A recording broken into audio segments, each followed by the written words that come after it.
Le représentant du président sortant, Roch-Marc Christian Kaboré. Et ce soir, il est représenté par M.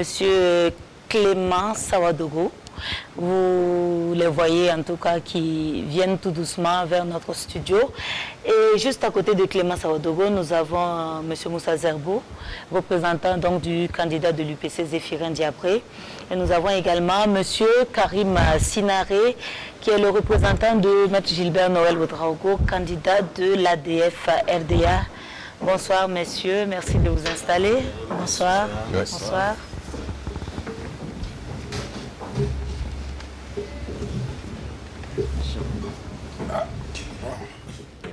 Voilà, bienvenue sur ce plateau.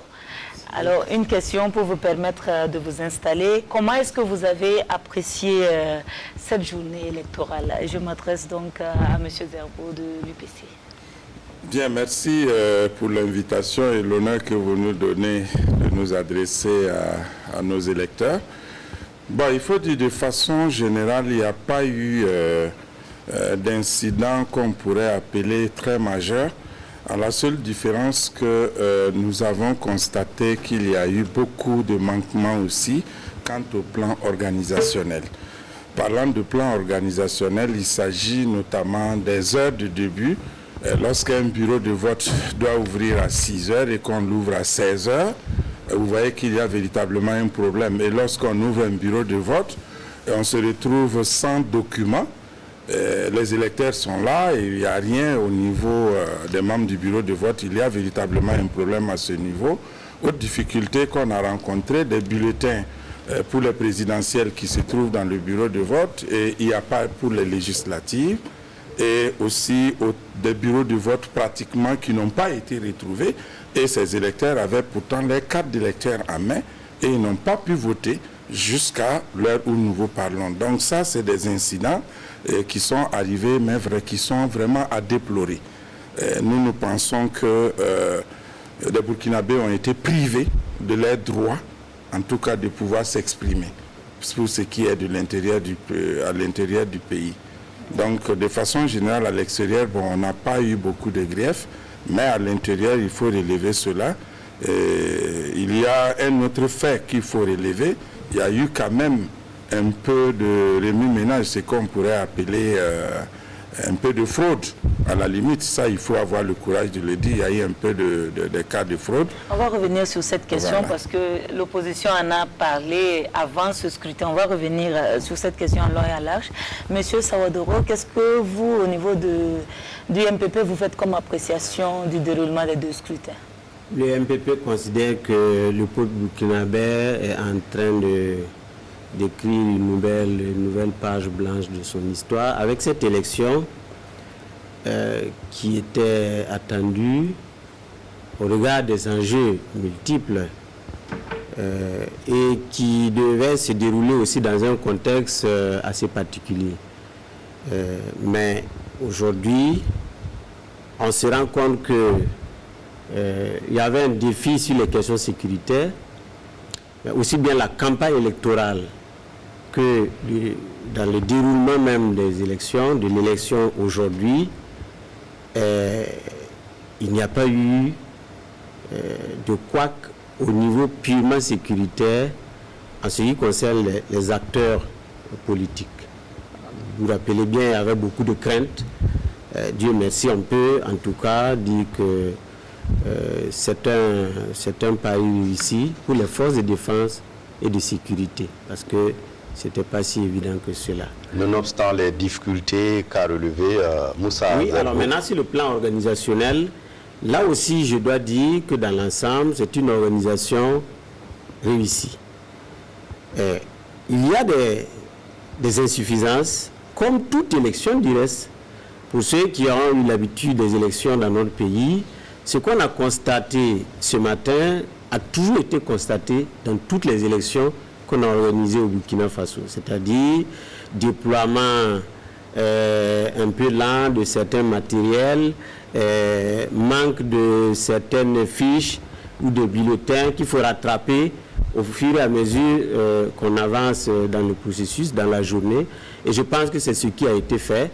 on n'a pas la dernière situation à la clôture, est-ce que toutes les questions ont pu être réglées, mais en général, ça se passe comme ça. Donc, on a quand même vu des bureaux de vote qui ont ouvert autour de 15 heures. Oui, c'est ça, c'est pas non plus nouveau. C'est pas non plus nouveau. Maintenant, il faut voir quelle est la proportion. Si c'est des cas exceptionnels, 2 bureaux de vote ou 3, on ne va pas considérer que c'est un gros problème. Monsieur, vous avez la parole. Oui, mais je dis bien, moi je me rappelle bien ça.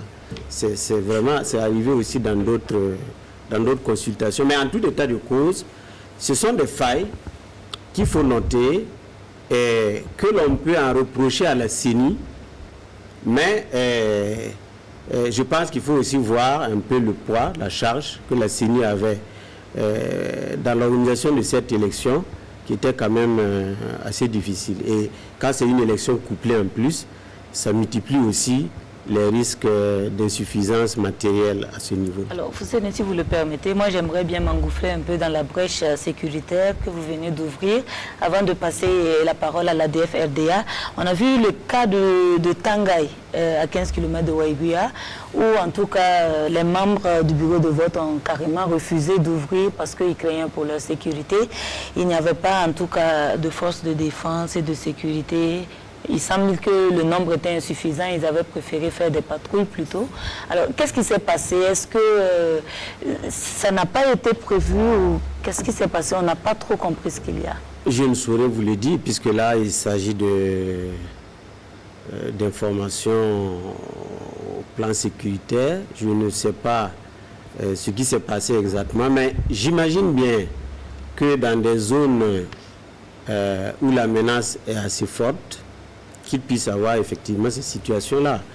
Même au demeurant, même là où la sécurité estime avoir créé les conditions, que par crainte, par peur, certains acteurs refusent d'y aller. Bon, je considère que c'est peut-être normal. Voilà, mais je n'ai pas les détails. Voilà. Oui, Karim Sinaré, vous, au niveau de l'ADF RDA, comment vous avez vécu cette journée d'élection de double scrutin? Alors, merci pour la parole. Je voudrais dire, un peu comme mes prédécesseurs, que fort heureusement, nous avons passé une élection où il n'y a pas eu véritablement un incident très majeur, surtout du point de vue sécuritaire, comme ils l'ont dit, parce qu'on avait des doutes dans certaines zones où on se disait qu'il y avait beaucoup de risques. Donc, à ce niveau, on peut dire qu'il y a quand même un petit satisfait et on peut s'en féliciter. Par contre, sur le plan organisationnel, comme ils l'ont évoqué également, il y a eu quand même des choses qui se sont passées que nous pensons qu'avec la maturité que notre commission électorale a aujourd'hui, on ne devrait pas le constater. Et même si on dit que effectivement lors de l'élection précédente, il y a eu c'est quoi qu'on s'est dit, on devrait pouvoir gagner en maturité d'année en année. Et visiblement, il y a des choses que nous avons constatées. On pense qu'on aurait pu s'en passer. Le contexte est aussi particulier. Oui, bien sûr. Mais quand vous prenez même à Ouagadougou ou à l'école Wantenga C, vous avez un bureau de vote qu'on a dit, on a supprimé le bureau de vote parce qu'il n'y avait pas beaucoup d'inscrits. On a reversé ce bureau de vote-là au bureau de vote inférieur. Les gens ont attendu du matin jusqu'à 17h. Le bureau de vote ne s'ouvre pas. Après, on leur dit d'aller au bureau de vote numéro 7. Ils y vont. Ils n'ont pas leur nom là-bas. Et on s'arrange, le bureau de vote s'ouvre à 17h. Ils rentrent. Et pour les élections législatives, on trouve le bulletin d'une autre province à la place du Kadjogo et on demande de voter que c'est comme ça. Bon, quand on vous dit ça, pour une commission électorale indépendante, avec toute la maturité et véritablement notre commission électorale était vraiment adulée de l'extérieur, quand on voit des choses comme ça, on peut se poser des questions. C'est vrai, ça peut arriver, nous sommes dans des contextes assez particuliers, on peut bien comprendre, mais on s'est dit il y a des choses qu'on aurait pu éviter. L'acheminement par exemple du matériel électoral, vous ne pouvez pas, des bureaux de vote qui ne s'ouvrent pas parce qu'il n'y a pas d'encre. C'est quand même compliqué. Les PV pour la présidentielle, par exemple dans le Yatenga, dans le nord pratiquement, ça a été amené à quel moment? On a dû intervenir pour qu'on héliporte ça vers 16h pour pouvoir envoyer. Mais à 16h, vous allez envoyer, ça va arriver dans les CPI, ils vont envoyer dans les CC. Ça va atteindre les différents bureaux de vote à quel moment. Donc, c'est vraiment des choses qu'on doit travailler à corriger et on ne peut pas s'en féliciter. Et l'autre aspect qui me semble important, je vais terminer. Un correspondant en ligne. Okay, on va juste le prendre en ligne et puis vous allez terminer. Okay. Momoni Soubeiga nous appelle depuis Manga. Bonsoir Momoni. Bonsoir M. Denis Ouattara. Alors, qu'est-ce qu'on peut dire de la journée électorale? Et de ce soir, bien sûr. Oui, il faut dire que ici, tout s'est globalement bien passé, à part de difficultés majeures enregistrées. Nous avons circulé, nous avons sillonné les bureaux de vote de Manga à Pau jusqu'à Dakola.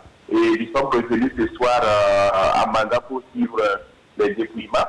Alors, nous avons également sillonné plusieurs bureaux de vote ici à Manga et il faut dire que les chiffres qui se dégagent parlant de la présidentielle au bureau de vote numéro 1 de la maison de la femme de Manga. Il y a eu 161 votants. Alors, et quelques tendances, Idi Komboigo, 35 voix, Rochman Christian Kaboré, 100 voix, Cadre du bureau Ouedraogo, 1 voix, Gilbert Noël Ouedraogo, 1 voix, Vichyren Diabré, 16 voix, Yéli Modikam, 2 voix, Kaïrou Bari, 1 voix. Alors, un autre bureau de vote, c'est au bureau de vote numéro 2, c'est l'école de Louré. Alors, il y a eu 153 votants, dont Pascal Tessouma, 0 voix.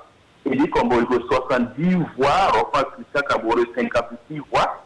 Ablasse Ouedraogo, 4 voix, Vichyren Diabré, 11 voix. Et Thomas, 2 voix, Gilbert Noël Ouedraogo, 1 voix, et Kaïrou Bari également 1 voix.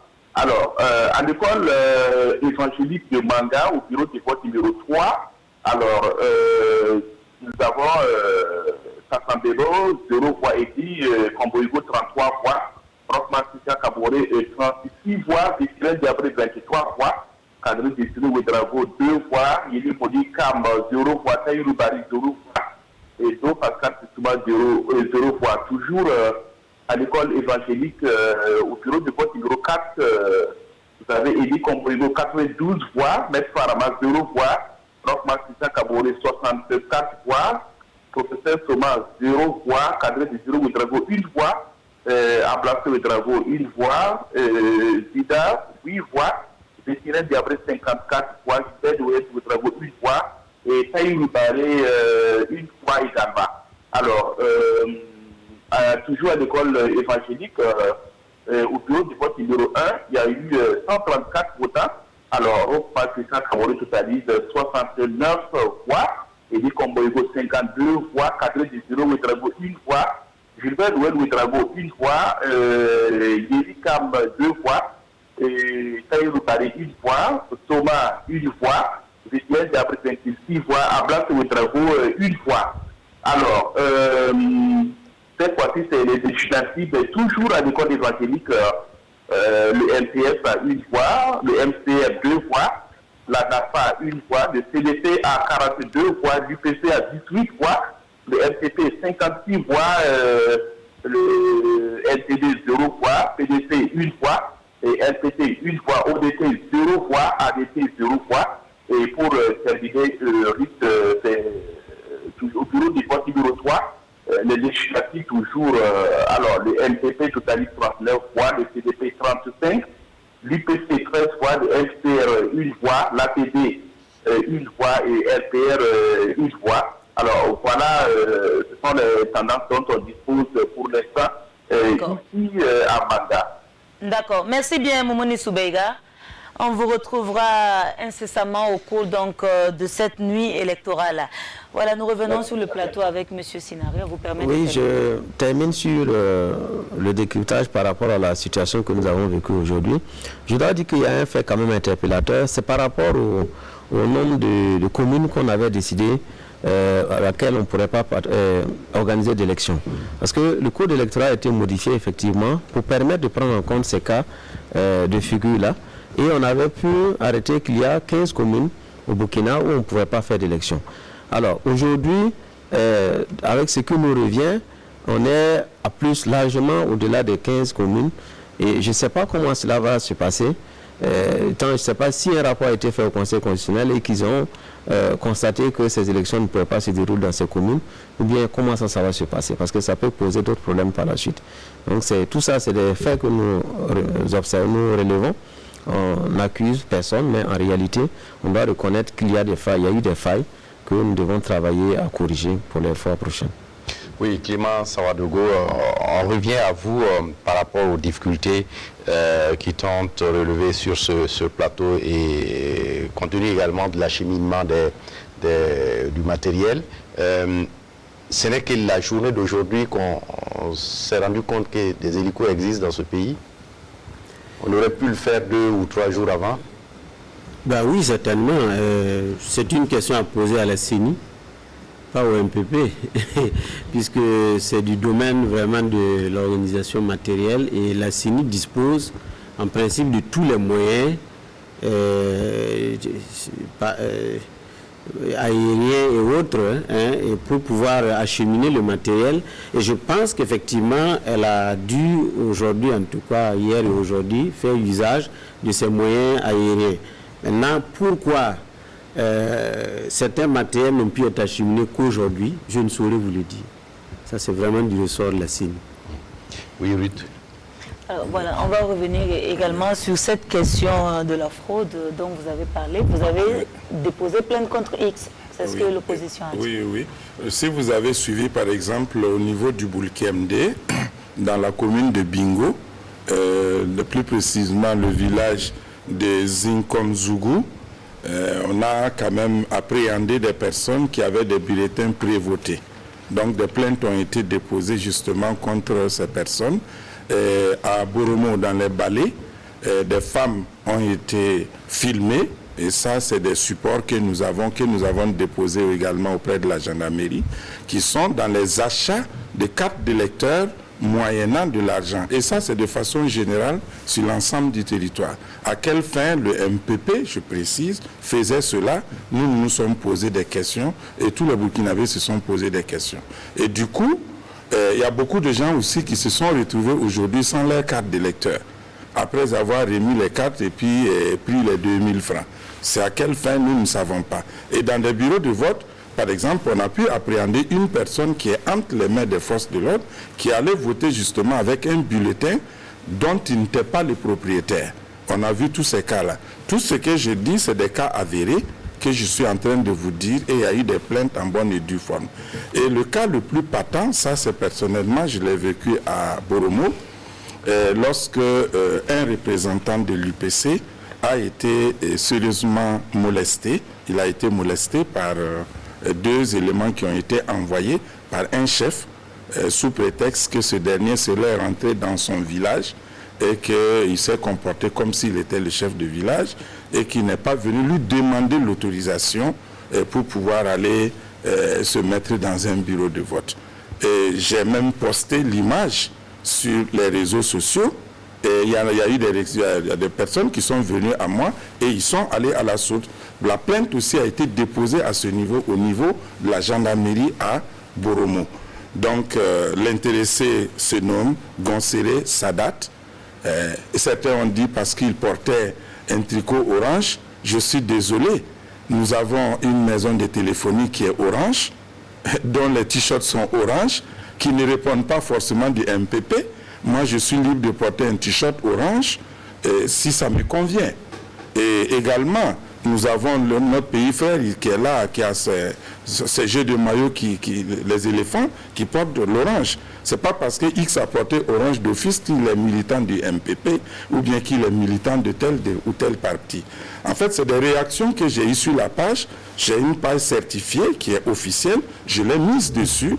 Et ce sont ces réactions-là, je dis, je peux même laisser le contact téléphonique de l'intéressé pour ceux qui pensent que c'est des histoires qu'on a racontées pour faire du buzz. Nous disons tout simplement que ces élections telles que ça se présente, avec tout ce que nous voyons comme anomalie, on ne peut pas s'attendre à ce que l'UPC, je dis mon parti, et puis peut-être bien d'autres partis de l'opposition, aillent avec cette même tendresse qu'on a connue en 2015. Nous attendons que tout soit clarifié, et sinon auquel cas, le chef de file de l'opposition ou le président Zéphirin Diabré, en tout cas, inviterait chacun à rester à l'écoute. Parce qu'on veut que les choses se passent dans la transparence et que les résultats qui sortent effectivement des urnes soient des résultats qui soient des résultats de Burkinabé.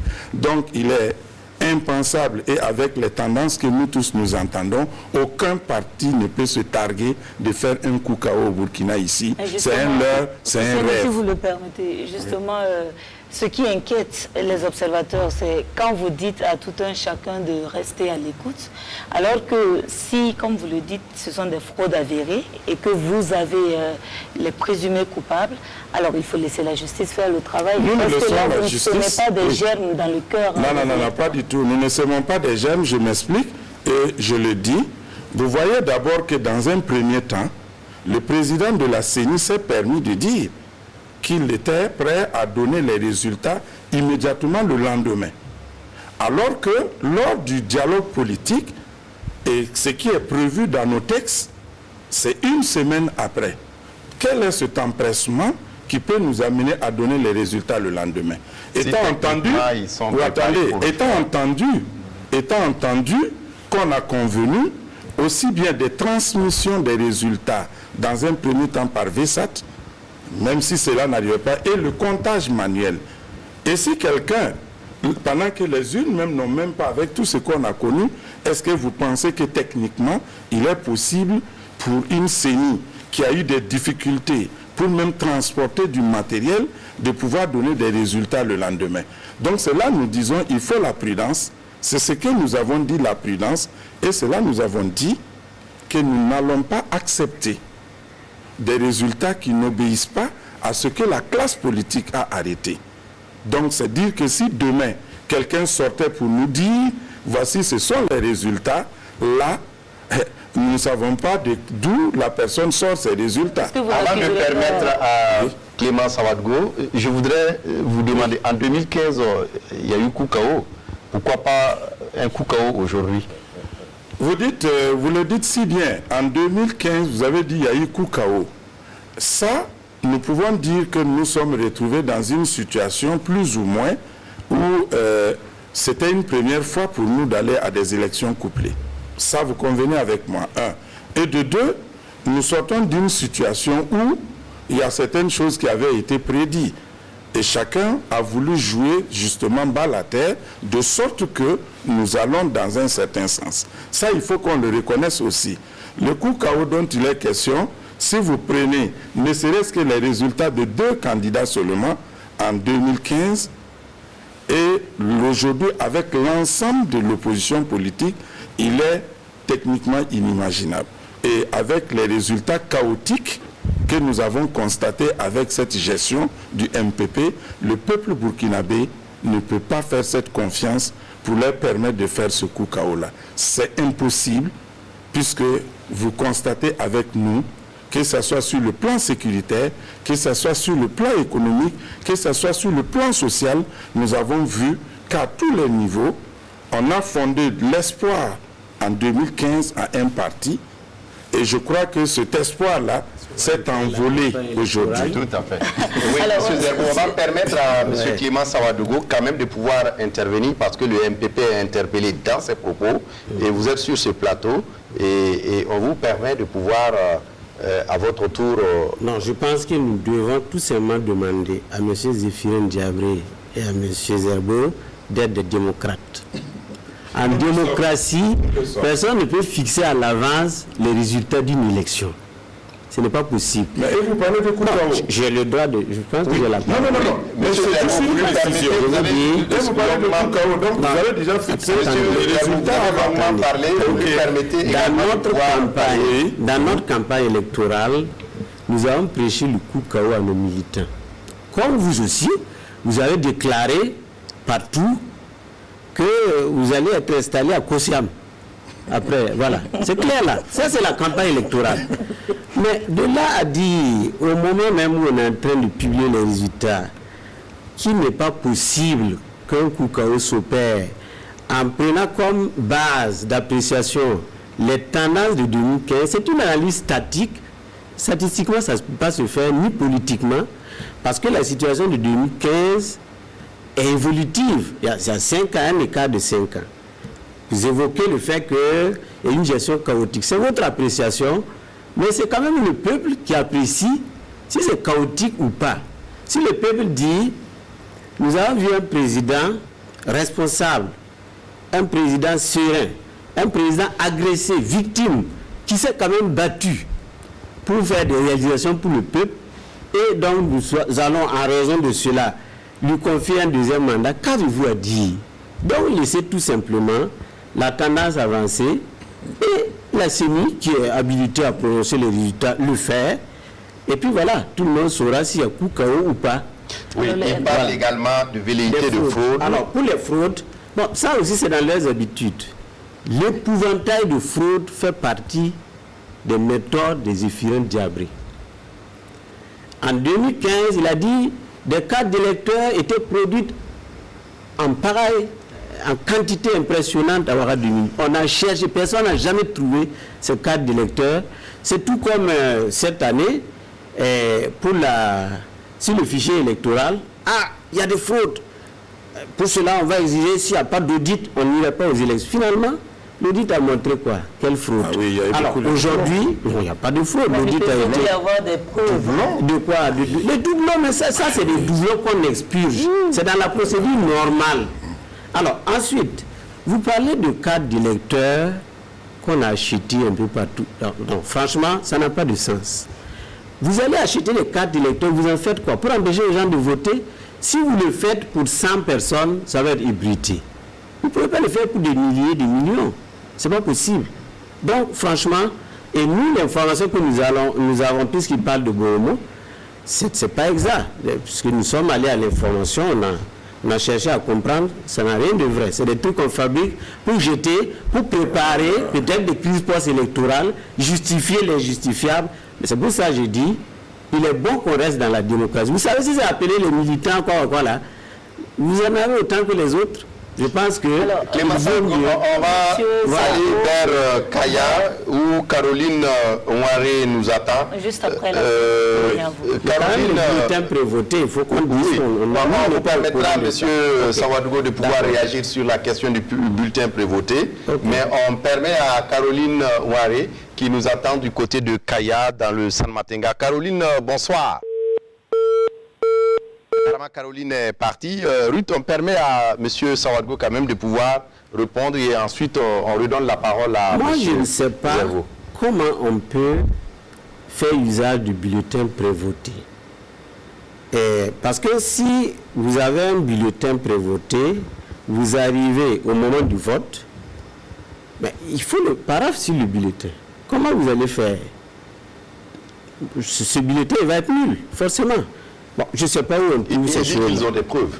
Qu'ils ont des preuves, mais ça ne vient pas de nous. Parce que nous, on n'a pas un seul militant qui est aussi mal formé politiquement pour croire qu'il peut faire usage du bulletin prévoté. Du reste, la fraude ne fait pas partie de notre stratégie. Nous jouons sur la loi des grands nombres. Nous savons que nous mobilisons le grand nombre pour réaliser notre coup KO. On ne parle pas. Qu'est-ce qu'on va faire la fraude? Il y a 5 ans, on n'a pas fait la fraude pour gagner. On n'était pas au pouvoir. Vous rappelez aussi qu'ils ont dit dans leur déclaration que les étudiants ont voté la veille. Mais ça, c'est complètement absurde. Ils vont voter comment la veille? Donc s'il vous plaît, soyons fair play. La démocratie, là, elle fait l'obligation aussi d'être fair play et puis d'accepter les choses quand elles doivent être acceptées. Caroline Ouaré est revenue. Caroline, bonsoir. Bonsoir, M. Mukindo. Bonsoir, Ruth Bino-Watara.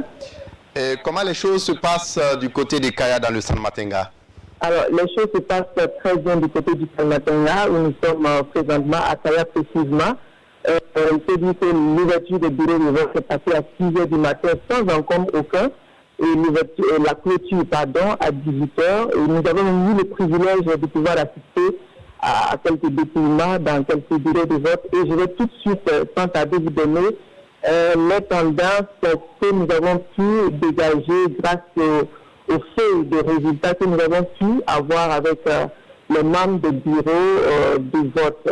Je dois dire que le taux de participation que nous avons calculé est autour de 34%, 34,91 précisément, Alors, nous avons 29,70% dans un bureau, 41,97% dans un autre bureau, 34,31% et 33,67% dans un quatrième bureau, donc ce qui donne le total de 34,91%. Sur les tendances avec la présidentielle, parce que nous n'avons pas encore les résultats pour les législatives.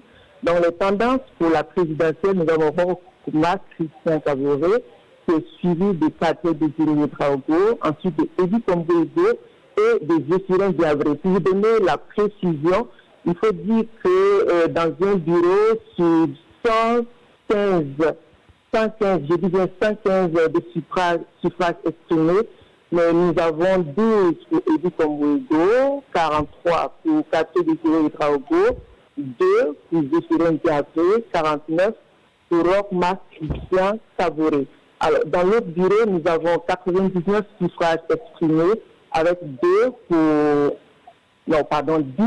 Eddy Kombo-Ego, 42 pour Katia Désiré Ouédraogo, 3 pour Zéphirin Diabré, 35 pour Roch-Marc Christian Kaboré.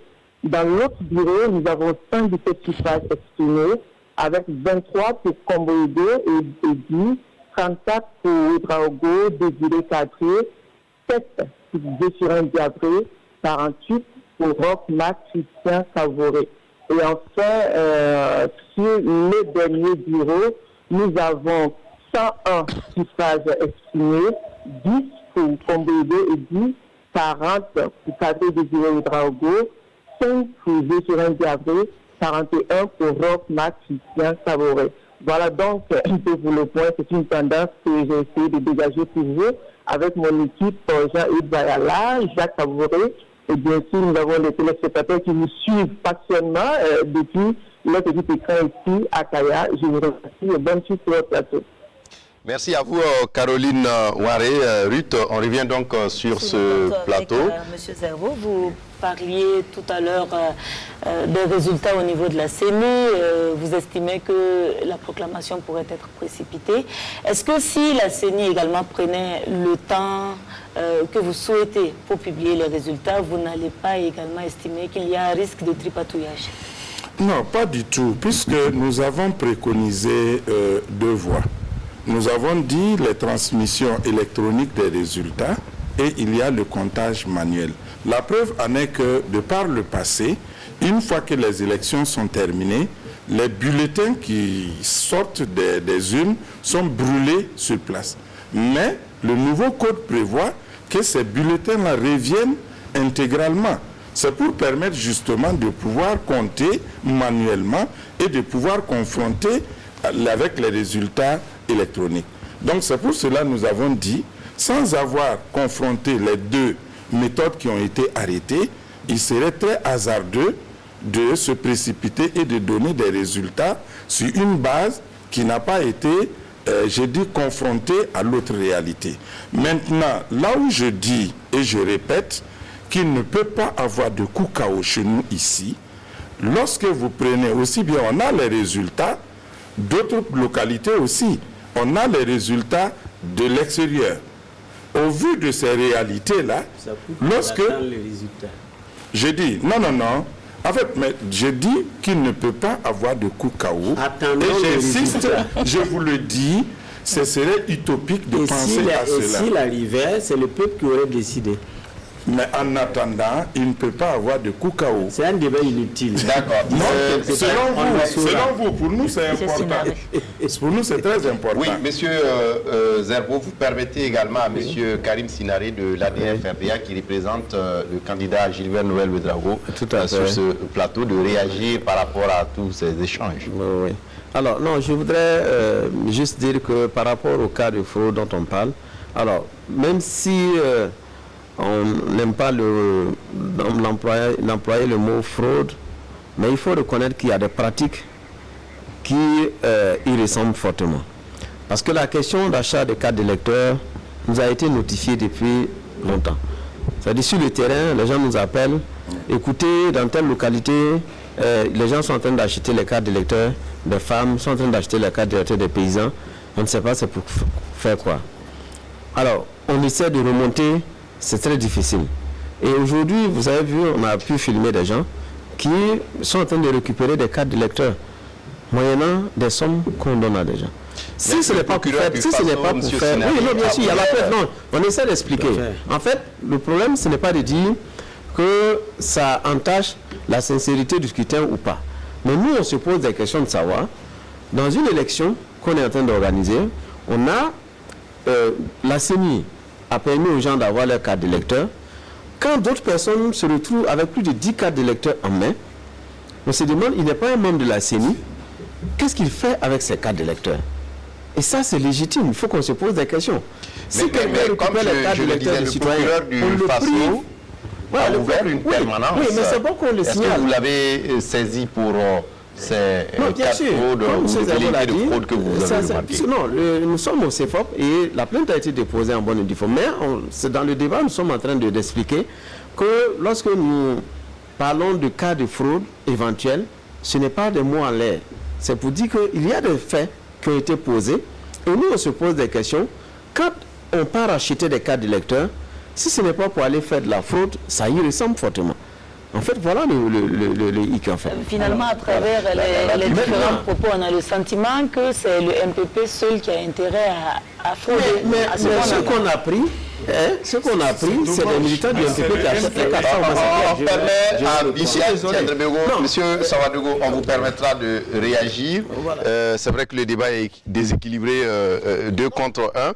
Mais on va permettre à Viviane Tiendrebego de réagir.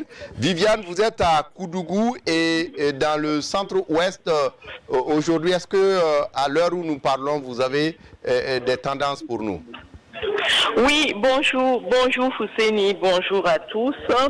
Actuellement, pour revenir à cette journée électorale-là et l'histoire dont nous avons parlé aux 20h, l'école Beneb Norma, qui a ouvert les portes de son bureau de vote numéro 4 à 14h02. Ceux qui étaient sur place ont pu exprimer leur vote et le dernier a quitté le bureau autour de 20h. Et donc, les opérations de dépouillement ont commencé et sur les 559 inscrits, il y a eu en tout 200 bulletins dans l'urne. Et donc, dans l'ensemble, on constate une faible participation, autour de 33%.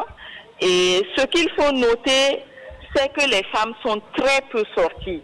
Et les statistiques sérieuses que nous avons, par exemple, dans ce bureau de vote numéro 4 de l'école Beneb Norma, sur les 186 qui ont voté, il y a eu seulement 61 femmes et 125 hommes.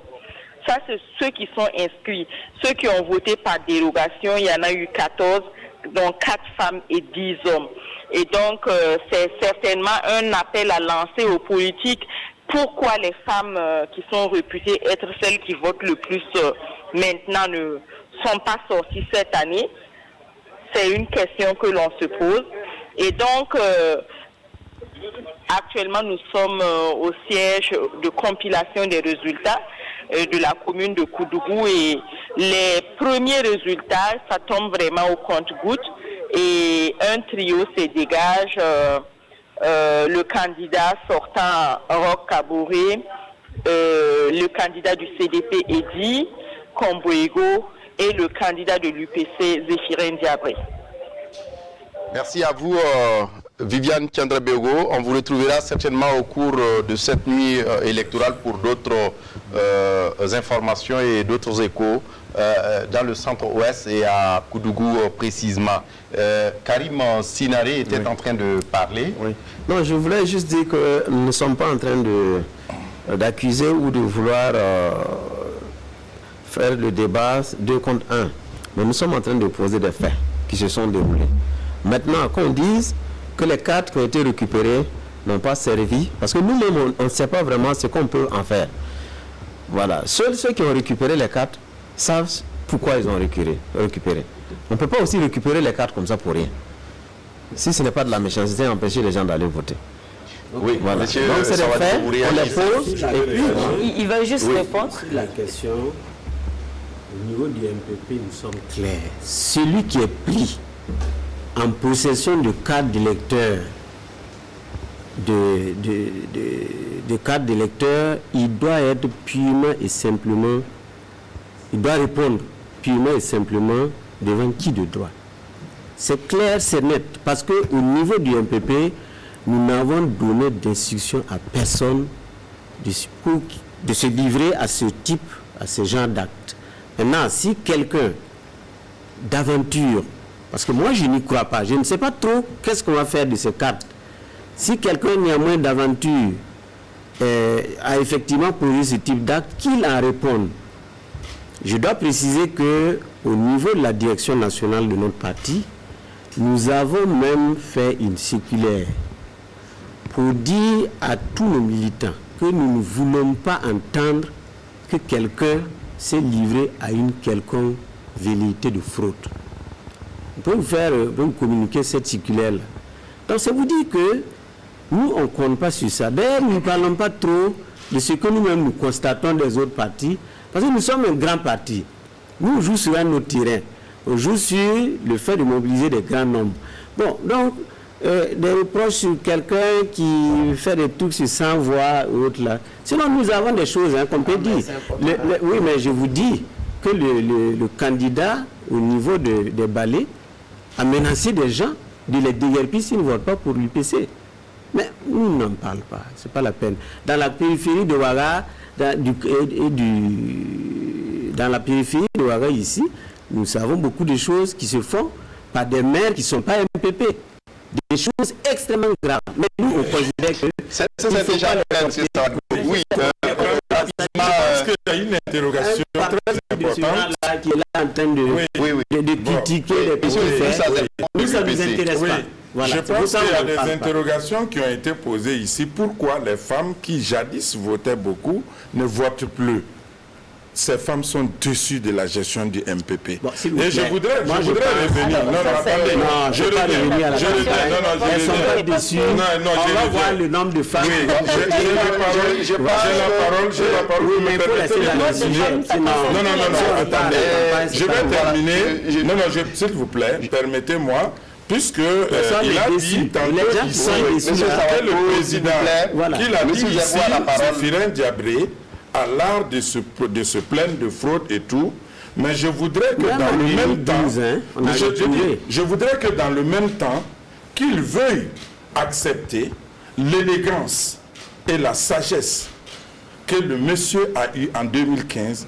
Ce n'est pas de coutume en Afrique qu'un challenger aille féliciter, avant même que les résultats ne soient officiels, aller féliciter son adversaire. Il faut lui reconnaître son élégance et son sens élevé du patriotisme. Oui, c'est compris. Et comme nous sommes dans... Oui. Finalement, il y a une question que je me pose et un constat. Alors, le procureur du Faso dit que la justice est disponible pour juger immédiatement tous les cas de flagrant délit. Et à vous entendre, chacun de vous a des preuves de certaines pratiques et des cas de flagrant délit. Pourquoi vous n'avez pas saisi les tribunaux? Non, c'est déjà fait. À notre niveau, ils l'ont fait, c'est bien. Et c'est ça qui doit être fait. Si c'est un militant du MPP, qu'il soit puni. C'est clair et net, nous ne protégeons personne. Maintenant, nous, par exemple, on nous signale des cas, tellement de cas. Mais nous, on a choisi de ne pas faire ce petit combat-là. Parce que nous sommes un grand parti. On en a sont des grands partis. Et ils ont fait leurs preuves ici au Burkina Faso. Oui, mais ça, je ne pense pas que l'UPC n'est pas un petit parti. Je n'ai pas dit que l'UPC est un petit parti. Nous sommes un grand parti. Je n'ai pas dit que les autres sont petits. Voilà, donc on va finalement mettre fin à ce plateau. Merci à vous, Moussa Zerbo, représentant le candidat Zéphirin Diabré et l'UPC sur ce plateau. Merci à vous également, Karim Sinaré, représentant le candidat Gilbert Noël Ouedraogo et l'ADF-RDA sur ce plateau. Merci à vous, Clément Sawadogo, représentant le candidat Roch-Marc Christian Kaboré et le MPP sur ce plateau. Et voilà donc, on va s'arrêter là pour ces échanges et on va recevoir d'autres invités, notamment des candidats ou leurs représentants. Et on dit également un petit au revoir à Ruth en attendant qu'elle nous retrouve d'ici là. Donc on repart vers la régie avant certainement de recevoir nos prochains invités.